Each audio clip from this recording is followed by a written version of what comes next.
আসসালামু আলাইকুম। Realme GT Neo সিরিজটা কিন্তু বাংলাদেশে বেশ পপুলার এবং recently Realme GT Neo 3T যে ফোনটা রয়েছে সেটা কিন্তু বাংলাদেশে আনঅফিশিয়ালি পাওয়া যাচ্ছে।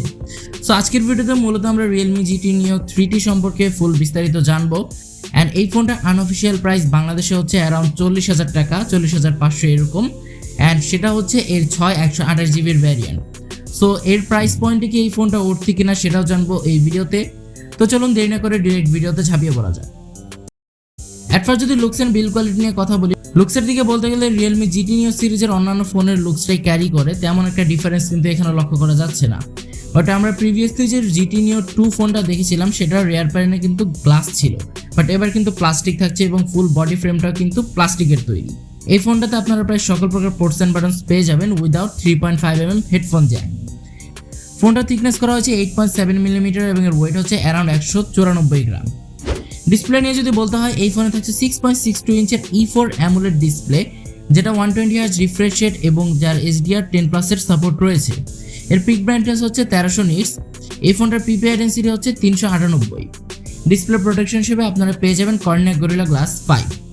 ডিসপ্লে নিয়ে তেমন কিছু বলার নেই, যার মেইন রিজনটা হচ্ছে Realme GT Neo সিরিজের ফোনগুলোর ডিসপ্লে খুবই জোস হয় এবং এটাও তার একেবারেই ব্যতিক্রম ছিল না।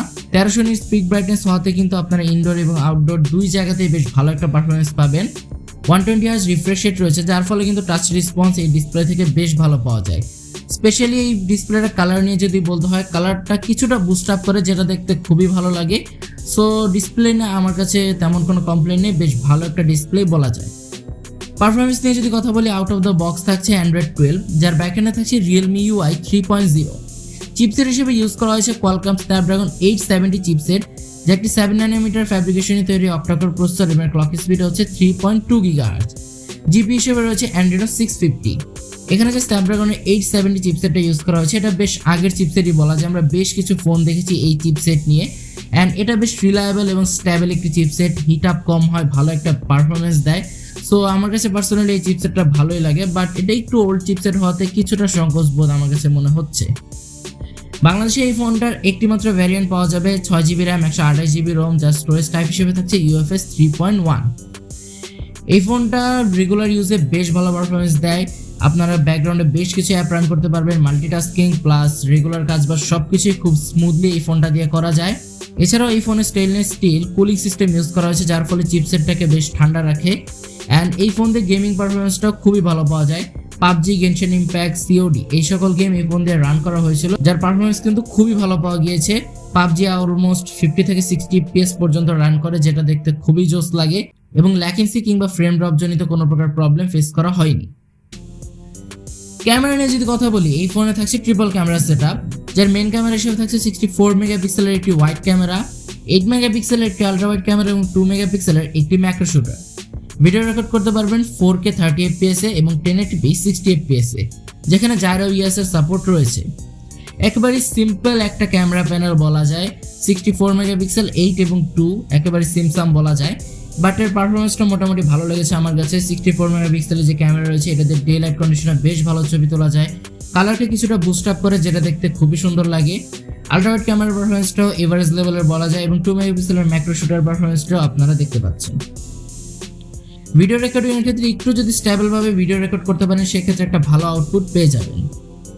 ফ্রন্ট ফেসিং এ থাকছে 16 মেগাপিক্সেলের সেলফি ক্যামেরা, যেটাতে আপনারা 1080p 30 FPS এ রেকর্ড করতে পারবেন এবং এখানে জাইরো ইএস এর সাপোর্ট রয়েছে। ফ্রন্ট ক্যামেরার পারফরমেন্সটা একেবারে সোশ্যাল মিডিয়া রেডিমেড ছবি বলা যায় এবং এই ফোনটার ফ্রন্ট ক্যামেরা কিন্তু আপনার ফেসটাকে বেশ লাইট আপ করে দেয়, যেটা দেখতে খুবই ভালো লাগে। এই ফোনে আরো থাকছে ইন ডিসপ্লে ফিঙ্গারপ্রিন্ট সেন্সর, যেটা বেশ ফাস্ট এবং অ্যাকুরেট। এছাড়াও এর স্পিকার কোয়ালিটি নিয়ে বলতে গেলে ডুয়াল স্টেরিও স্পিকার থাকছে এবং স্পিকার কোয়ালিটিটাও খুবই জোস, একেবারে অ্যাকুরেট সাউন্ড দিতে পারে, কোনো প্রকার ডিস্টরশন এই ফোন স্পিকার থেকে পাওয়া যায়নি। ব্যাটারি নিয়ে যদি কথা বলি, এই ফোনে থাকছে 5000 mAh এর ব্যাটারি ব্যাকআপ, যেটাকে চার্জ দেওয়ার জন্য আপনারা বক্সে পেয়ে যাবেন 80 ওয়াটের ফাস্ট চার্জার এবং 80 ওয়াটের চার্জার দিয়ে এই ফোনটাকে চার্জ দিতে অলমোস্ট 35 থেকে 37 মিনিট সময় লেগে যাবে আপনার। এবং 5000 mAh এর ব্যাটারি দিয়ে আপনারা যারা একটু হার্ড ইউজার রয়েছেন তারা একদিনের মতো ব্যাকআপ অনায়াসে পেয়ে যাবেন, আর যারা একেবারে লাইট ইউজার রয়েছেন তারা একদিনের অধিক সময় অলমোস্ট 1.5 দিনের মতো ব্যাকআপ পেয়ে যাবেন। তো এই ছিল এই ফোনটার যাবতীয় ইনফরমেশন। আরেকটা বিষয় বলতে ভুলে গেছিলাম, এই ফোনটার মোট 3টি কালার ভ্যারিয়েন্ট রয়েছে। সম্ভবত বাংলাদেশে 2টি কালার ভ্যারিয়েন্টই অ্যাভেলেবল রয়েছে, একটি হচ্ছে শেড ব্ল্যাক এবং অপরটি হচ্ছে ড্যাশ ইয়েলো। এখন যদি এই ফোনটার ভালো দিক এবং খারাপ দিক নিয়ে বলি, সেক্ষেত্রে ফার্স্ট এর খারাপ দিক নিয়ে যদি বলি, এই ফোনটাতে আমার কাছে এর ক্যামেরা প্যানেলটা একটু খারাপ মনে হয়েছে। এই সময় এসে আর একটু ভালো ক্যামেরা প্যানেল এখানে দেওয়া যেত। সেকেন্ডলি মনে হয়েছে এই চিপসেটটা একটু ওল্ড ভার্সন হয়ে গিয়েছে, একটু যদি আপডেট করা যেত সেই ক্ষেত্রে হয়তো আর একটু ভালো লাগতো। বাট ভালো দিক নিয়ে বলতে গেলে এই ফোন আপনারা একটা ভালো ডিসপ্লে পাচ্ছেন, ভালো ব্যাটারি ব্যাকআপ পাচ্ছেন। এছাড়াও ক্যামেরা প্যানেলটা আমার কাছে মোটামুটি পারফরমেন্সের দিক থেকে ভালো লেগেছে। বাট 40K বাজেটের মধ্যে এই ফোনটা অন্যান্য ফোনের সাথে কম্পেয়ার করার মতো একটি phone. So end of the day ডিসিশনটা আপনাদেরই যে আপনারা এই ফোনটা কিনবেন কিনা। এবং আরেকটি অ্যাডভাইস, এই ফোনটা যেহেতু আনঅফিসিয়াল ফোন, সেক্ষেত্রে কিছুদিন পরে কিন্তু এই ফোনটার প্রাইস কমতে পারে। সেক্ষেত্রে আপনারা কিছুদিন ওয়েট করে ফোনগুলো নিলেও হয়তো ভালো হবে। আজকের ভিডিওটি ছিল এই পর্যন্ত, দেখা হবে পরবর্তী কোনো ভিডিওতে। সে পর্যন্ত সবাই ভালো থাকবেন, সুস্থ থাকবেন। আল্লাহ হাফেজ।